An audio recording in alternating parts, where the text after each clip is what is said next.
Chapter 262, Dream. In the cold and gloomy hall, Klein suddenly shivered. He retracted his gaze and said to Miss Bodyguard, "Let's return." From the way Azek's copper whistle reacted, it's likely that the room contains a terrifying evil spirit. Its danger level is highly likely to be above that of Mariontist Risego and Vice Admiral Hurricane Kalangos. It's been roaming these confines for centuries to thousands of years. Perhaps it's already equivalent to a high-sequence Beyonder. If it wasn't for its experiencing difficulties in letting its powers escape the room, I would already be dead. Even if Miss Bodyguard is a powerful Sequence 5, there's no hope of us turning the tides of battle with our powers combined. One needs to be aware of one's strength. I cannot be enticed by the suspected Beyonder characteristics and mystical items left in there. Greed often leads to death. Klein silently came up with a reason to convince himself. Miss Bodyguard turned her head to look at him. Without much emotion in her eyes, she asked, "What happens next?" "Next." Klein silently gritted his teeth and said with deliberation, "Let Millet Carter get the police. Who knows when this evil spirit will escape? It's best to finish it as soon as possible." "No, that won't work. Mr. Carter doesn't know enough. By informing the police this way, the police department won't pay enough attention to it. The first batch of people who come to explore this place will suffer heavy casualties, and they might even indirectly help the evil spirit escape from its restraints. Also, for me to see these statues, a detective like me might be silenced. Did you see the bones and spiritual light in the room?" Miss Bodyguard once again cast her gaze towards the dark path behind the ajar stone door, and very slightly nodded her head. Klein thought quickly and said, "My guess is that these are the corpses of the explorers from before. They were killed by the evil spirit in that room, and one of the Beyonders left behind some mystical items. This might have had something to do with the Viscount family that lived beyond this premises. I plan to inquire about their last names, go to the library, and look for information about their descendants. Perhaps I might gain some valuable clues. After coming to a preliminary confirmation of the situation, I'll make a choice based on the severity of the situation. I might get some explosives, destroy the door, or send an anonymous letter to the police, detailing the existence of the evil spirit. However, I'll have to think of a way to avoid the risk ahead of time. This isn't too urgent. I can take my time." Miss Bodyguard quietly listened to what Klein had to say. Looking ahead, she said in an ethereal voice, "Are you not considering to get people to exorcise this evil spirit? Even if there were no mystical items left behind, the remains after the evil spirit dissipates are still precious enough." "It's the first time I've seen you talk so much, probably." Klein replied without hesitation, "The risk is too high. I think my life and health are more important." He organized his words and added, "The most powerful person I know is you. And from your performance just now, you don't seem to be a match for that evil spirit. I can't imagine any other way of finishing it, other than calling the police." Miss Bodyguard turned around, her pale face somewhat translucent. "You still have some sense," she commented calmly, then drifted toward the exit of the ancient hall. "Other than being suspected to be under the true creator's influence, in what way do I look like a madman?" Klein silently lampooned. He held the lantern and cane and followed behind Miss Bodyguard. Throughout the entire process, he felt as if he was being watched by the cold eyes of the dark corridor. It was only when they walked out of the stone door that suffused an ancient aura did the feeling suddenly disappear.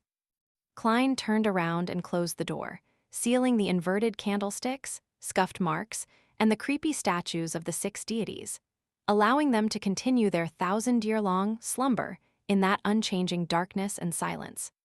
Patting the dust off his clothes, he switched the lantern in his other hand and hurried back to Millet Carter's basement. As for Miss Bodyguard, she had disappeared into thin air as usual. Millet Carter was pacing about in the basement. When he saw Klein exit, he hurriedly asked, "How is it? What's the situation inside?" Klein had long thought of an excuse as he said with an expression of fear, "Terrible, there are a lot of snakes in there, and many spots have collapsed. I plan to gather some information, gather some manpower, and once preparations are done, do another round of exploration. During this period of time, it's best that you don't send anyone in. Believe me, there are more venomous snakes in there than you can imagine." Millet drew a gasp and asked in fear, "Will they slither out? Do you know any experts that can deal with the snakes?" Klein immediately nodded. "I'll get people to help and try my best to deal with this matter. It's the cold autumn now, and the snakes aren't willing to move. As long as you don't send anyone to disturb them, nothing will happen." "Okay, please hurry. I'll close this door and prevent anyone from entering." Hearing that, Millet relaxed a little. When Klein saw that his employer was truly intimidated by what he said, he quickly put down the lantern, nudged his gold-rimmed spectacles, and said, "Next up, I'll gather some information. I'll first gain a preliminary understanding of the layout of the underground structure before I explore it again. That requires you to tell me which Viscount was the original owner of this house." Millet had bought this building precisely because it was an estate of a former noble, so he answered immediately, "Viscount Pound." "What do you know about him and his family?" Klein asked in a professional manner. Millet pondered and said, "Not much. I only know that he won his aristocratic title in the Battle of the Violated Oath. It once enjoyed an illustrious period, but decades later, suddenly declined due to unknown reasons. The family kept losing its heirs, causing it to eventually have to seek out distant relatives to keep the aristocratic title. And the new Viscount Pound is, heh. He squandered most of the family's fortune, and he was demoted to baronet by the king. He's probably still in Backland and can go bankrupt at any moment." Battle of the Violated Oath. The Battle of the Violated Oath that began in 738 during the Fifth Epoch. Having successfully graduated as a history student, Klein instinctively recalled the corresponding knowledge. The war that happened about 6 centuries ago was a war involving religion. The southern Fanapotter kingdom originally believed in both Earth Mother and the god of knowledge and wisdom, but due to some influencing factors, the two churches began to be at odds with each other, and their believers often clashed. During that period, its two neighbors in the north, the Lone Kingdom and the Intis Kingdom, seized the opportunity to start a war in the name of protecting freedom of religion. In the later stages of the war, the Fasak Empire joined the fray and attempted to destroy the ploy by Lone and Intis. However, they still failed to turn the situation around. The result of the war was that the border between Lone and Fanapotter, as well as Intis and Fanapotter, countries such as Lemberg, Masson, and Segur, gained independence. They mainly believed in the god of knowledge and wisdom, leaving the Church of Earth Mother as the only religion in the Fanapotter kingdom. The conflict that lasted 5 years was called the Battle of the Violated Oath, because both sides of the war accused their adversaries of violating the holy oath at the end of the Fourth Epoch. After that, there was more than 300 years of peace in the northern continent. This didn't mean that there was no conflict between nations, but rather, there were no wars on that scale again. It lasted until Roselle invented the steam engine and improved the sailboats and artillery. This is the information recorded in the history textbooks. Thinking about it now, since it involved faith, there must have been some Beyonders from the church involved. There must have been an intense Beyonder war. However, it said that that era was a period with few Beyonders. Squadron battles? Could the Pound family's sudden waning and continuous loss of heirs, which happened decades ago, have something to do with the discovery of the ancient structure underground? Klein thoughtfully asked, "Do you know where Baronet Pound currently lives?" "I'm sorry, I don't know." Millet shook his head slightly. Klein asked a few more questions, but seeing that he couldn't get any more information, he bade farewell and returned to 15 Minsk Street. It was almost 5 in the afternoon, and the sky was as dark as the night. Klein thought that the public libraries would have been closed by then, so he temporarily put aside the underground structure and prepared dinner for himself. He had wanted to learn to make Fanapotter noodles based on a recipe in the newspapers, but he ended up with noodles mixed in meat, sauce, and vegetables. To his surprise, it tasted pretty good. After having had his fill, Klein tossed a coin casually, divining if he should inform the police. He received a negative answer. The Backland evening was as serene as other cities, at least in Sherwood Borough. Klein was sleeping soundly, wandering through different dreams in an adrift manner when he suddenly realized, with a jolt, that he was dreaming. Someone is invading my dreams.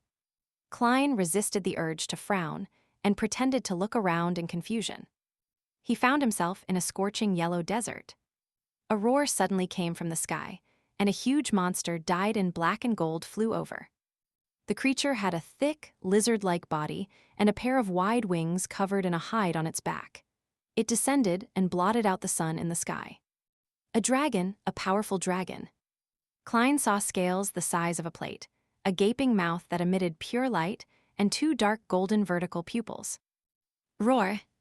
The dragon spat out a beam of light that seemed to envelop everything. Soon, large swaths of the desert was obliterated.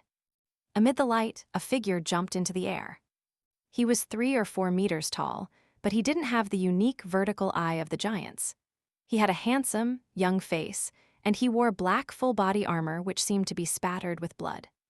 This giant knight swung his broadsword upwards, and countless bluish-white flames, which appeared a little purple, condensed into long spears. They shot at the dragon. It was as if he had an entire army of illusory Beyonders helping him in battle. In the midst of the meteor shower, the giant knight leaped onto the head of the dragon, and he swung his sword down. The afterimages he had created earlier instantly overlapped, and the sword rays turned into intersecting lightning. Pow! The ground shook wildly, and the dragon fell, splattering its dark gold blood. At that moment, the scene changed to a huge bloody door. It was the same bloody door that Klein had seen in the ancient structure that very afternoon. With a creak, the bloody door opened a crack, allowing him to catch a glimpse of a black high-back chair. A man of normal height sat on the high-back chair. He had his head lowered, silent and deathly still. As his vision got closer and closer, Klein saw the man's clothes clearly. He seemed to be the knight that had just killed the dragon, and he was still wearing the black armor that was stained with blood. The only difference was that he was no longer 3 or 4 meters tall. At this moment, the man suddenly raised his head. His handsome, young face had terrifying signs of decay, his eyes ice-cold and emotionless. Klein jumped in fright and awoke from his dream. Opening his eyes, he saw the crimson moonlight shining through the curtains.